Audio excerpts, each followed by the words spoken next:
una normalidad ver cómo muchísimos jugadores abandonan el fútbol europeo y emigran hacia el fútbol árabe a cambio de muchísimo dinero. Sin embargo, esto no es la primera vez en la historia que sucede y antes del poderosísimo fútbol árabe hubo una promesa que prometió un fútbol millonario y quedó solamente en eso, el fútbol chino.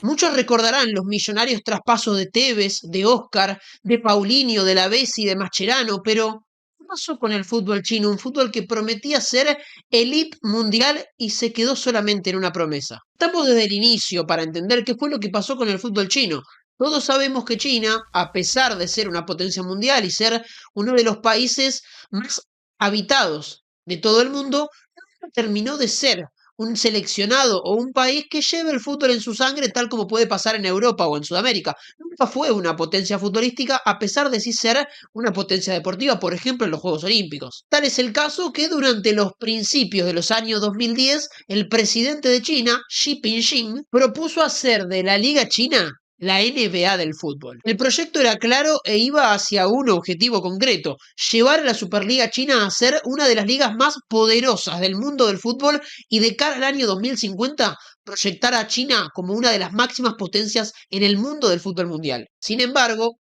ya quedan solamente 25 años y parece ser que el objetivo de China como potencia mundial está cada vez más lejos que nunca. Como decíamos, grandes inversiones por parte del gobierno chino y también abrirle el juego a los capitales privados a invertir en el fútbol de China empezó a marcar un desarrollo por lo menos económico del fútbol chino. Pero esto no era solo de vidriera para el fútbol chino, no era solamente una cuestión económica, ya que el gobierno, además de invertir una enorme capital en hacer que la Superliga China sea posible, propuso la construcción de 70.000 canchas de fútbol a lo largo de todo el país e impuso el fútbol como materia obligatoria en todos los colegios de China, para invertir dinero en la Superliga y atraer grandes estrellas en el mundo del fútbol, pero también para formar futuros cracks en las academias chinas. Sabían que si querían hacer de China una potencia mundial en el fútbol, tenían que hacerlo en cuanto a lo económico, como vidriera, pero también en sus divisiones formativas y en la inyección del fútbol como deporte en la sociedad. A pesar de que obviamente muchas empresas y muchos grupos inversores entraron en la inversión justamente del fútbol chino, empresas tales como por ejemplo Sanin Holding Group, propietario del Xingu Suning, City Group, accionista por ejemplo mayoritario del Beijing Guang o del Grilan Group, dueño del Shanghai Shenhua, ni más ni menos. La más importante y la más imponente fue la inyección del Evergrande State Group, un reconocidísimo grupo asiático dedicado a la promoción inmobiliaria y líder total en China. Invirtió 185 millones de dólares en comprar el Guangzhou Evergrande con la promesa de llevarlo a ser el club más grande de todo el continente asiático. Aunque la inversión obviamente era desproporcionada y generaba obviamente una apuesta en un terreno que todavía estaba por verse qué era lo que iba a suceder con el fútbol chino, es innegable que en un principio, a pesar de haber sido una fuerte apuesta, trajo resultados positivos. La primera gran explosión del fútbol chino en cuanto a fortunas fue de la mano del argentino Diego Conca, quien jugó en Guangzhou Evergrande entre el año 2011 y el año 2018 y el club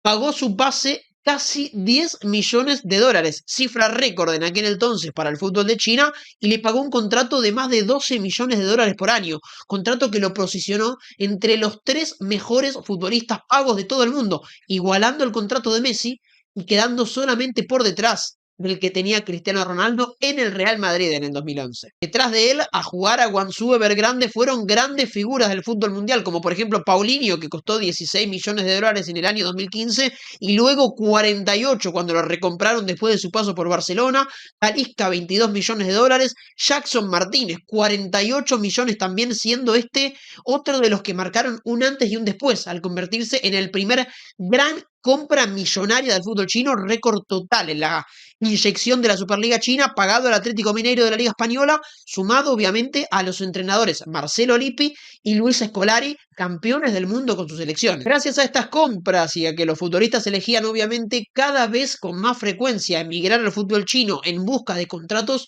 multimillonarios que ni siquiera Europa podía pagar, la Superliga China empezó a estar en boca de todos en algún momento a mitades más o menos de la década del año 2010. Muchos futbolistas consagrados en el fútbol europeo dejaban atrás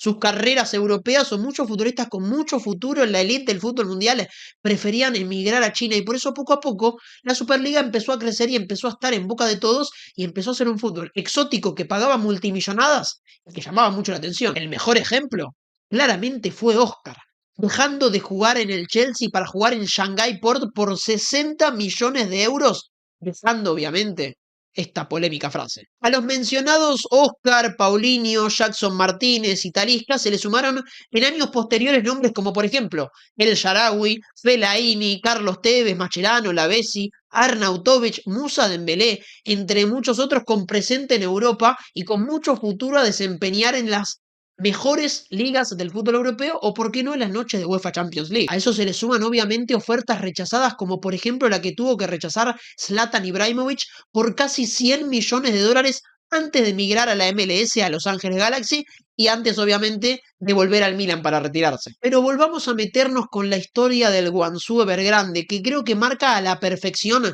la línea de tiempo entre surgir, explotar y la decadencia total del fútbol chino. ¿Por qué digo esto? Porque Guangzhou Evergrande, después de las inversiones millonarias de las que hablábamos, después de haber propuesto hacer un estadio para 80.000 espectadores, obviamente empezó a ser uno de los más grandes de China y uno de los más poderosos de todo el continente asiático. Ganó 8 ligas locales, 7 de manera consecutiva entre el año 2011 y el año 2017, y además logró ganar 2 veces la Champions de Asia, que lo posicionaban como uno de los equipos más fuertes del continente y también como el proyecto viviente que demostraba que la Superliga China exitosa era posible. Pero sin embargo, a pesar que hasta este momento del video tenemos un éxito rotundo de la mano del Guangzhou Evergrande, llegó el 2019, arrancó la pandemia del COVID y de la mano muchas crisis económicas que empezaron a perjudicar no solo al fútbol de China, sino a la nación entera en general. Para ese entonces, ya se decía que Guangzhou Evergrande daba pérdidas cercanas a los 200 millones de euros, que eran obviamente solventadas por el grupo Evergrande, que se hacía cargo de todo el déficit que generaba el club. Tiempos en los que el gobierno chino aprobaba e incentivaba la inyección exagerada de dinero en la liga, obviamente no eran un problema para el Evergrande State Group poner todo lo que un club que no era redituable, todas esas pérdidas, las solventaba el club que era dueño de su propiedad. A pesar de que el fútbol chino parecía una mina de oro, era evidente que todo esto era una vidriera y que en algún momento iba a explotar por los aires. Las empresas y el gobierno chino invertían una enorme cantidad de dinero en un fútbol que no era para nada redituable. Muchos jugadores habían ido a jugar a China, a muchos de nosotros obviamente nos había llamado la atención en un principio la Liga China, pero había algo concreto que mataba todo el relato. No era un fútbol redituable. Estadios completamente vacíos en una sociedad que no siente el fútbol o que no lo tiene tan incorporado como puede ser en algunos países de Europa o como sucede en Sudamérica, y que al fin y al cabo la venta de los derechos televisivos había empezado a ser un fracaso. El fútbol chino, la Superliga China, no lograba venderle los derechos televisivos ni a Europa ni al resto del mundo. Entonces estábamos hablando de un fútbol millonario que invertía millones y millones de dólares en algo que no era redituable y que al fin y al cabo las grietas económicas iban a empezar a generarse. Fines del año 2009 y como decíamos principios del 2020 llega la pandemia del COVID-2019. Afectó a todo el mundo, claro, pero surgió en China y por eso en China tuvo un efecto completamente peor. El mundo se detiene, el fútbol se frena en seco, también la industria. Eran tiempos difíciles para una China que sufrió muchísimo la pandemia del COVID económicamente hablando y el sector inmobiliario de China empezó a flaquear. El dinero comenzó a faltar, varias empresas y grupos económicos empezaron a entrar en default y en el año 2023 el señor Hui Ka-Yan, fundador del Evergrande, del grupo Real Estate Evergrande, fue detenido y la empresa entró en una enorme crisis económica por la que lógicamente tuvo que dejar de invertir en el Guangzhou. La crisis de una empresa tan grande y tan importante para la industria china, en este caso en el sector inmobiliario como lo es Evergrande, obviamente trajo consigo la crisis de muchas otras empresas que hacían que funcione el país. Evergrande dejó una crisis concreta en todo el sector inmobiliario en tiempos de una economía mundial completamente parada que le trajo obviamente crisis a empresas posteriores y ni hablar al gobierno chino, e impactó y sacudió el PBI nacional hasta en un 29%. Una China abatida por la crisis económica y obviamente también abatida por la crisis sanitaria del COVID-2019 fue imposible que la Superliga China prospere. ¿Por qué tomamos el ejemplo del Guangzhou Evergrande entonces para hacer el relato de lo que sucedió con la Superliga China, desde sus inicios hasta sus finales, hasta donde estamos ahora, que nos preguntamos por qué la Superliga China no funcionó? Porque descendió en el año 2022, un año antes de la explosión de la crisis de Evergrande, porque se había dejado de invertir en el club como se lo hacía antes, debió frenar la construcción de su estadio para 80.000 personas y desapareció en este 2025, siendo un claro ejemplo de lo que le sucedió a la Liga China en líneas generales, siendo el equipo que supo ser el que más invirtió, el más poderoso, el que más ganó y que terminó desapareciendo poco más de 100 años después y hoy ni siquiera forma parte del fútbol profesional de China. La Liga China, por las crisis económicas y por la falta de inyección en el fútbol del país, se vio obligado a establecer un límite salarial en la contratación de sus futbolistas y en ahora invertir en divisiones formativas, en ahora fomentar la inclusión de nuevos futbolistas jóvenes chinos en la Superliga China y obviamente seguir construyendo y tratando de fomentar el deporte en la nación. Sin embargo, China no tiene un vínculo con el fútbol tan cercano como tenemos aquí en la Argentina, en la mayoría de los países de Sudamérica o también en la mayoría de los países de Europa y por eso estas medidas que antes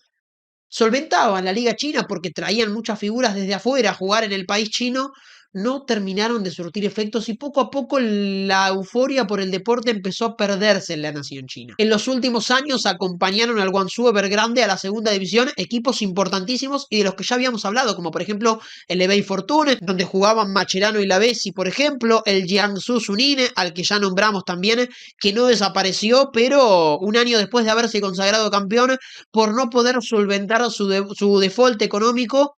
tuvo que desaparecer también, o el Dalain Pro, equipo que dirigió Rafa Benítez y donde, por ejemplo, jugaron Ferreira Carrasco y Nico Gaitán, también desapareció y ya no existen en el fútbol de China clubes que recibieron una inyección económica gigante que estuvieron en la boca de todos por momentos por haber comprado jugadores en enormes cantidades de dólares y ahora ni siquiera existen en el deporte profesional chino. Millones de dólares sin demasiado sustento, una vidriera que se rompió por completo, exponen el mal funcionamiento de la Liga China, de un deporte como lo es el fútbol en China que intentó ser inyectado a la fuerza de la sociedad y no tuvo demasiada recepción y hoy es un deporte completamente olvidado en la nación y una Superliga China que prometía ser el futuro del fútbol mundial terminó en esto, en una liga fundida en absolutamente nada y en la eterna promesa del fútbol del futuro que nunca pudimos ver o que nunca pudieron darnos.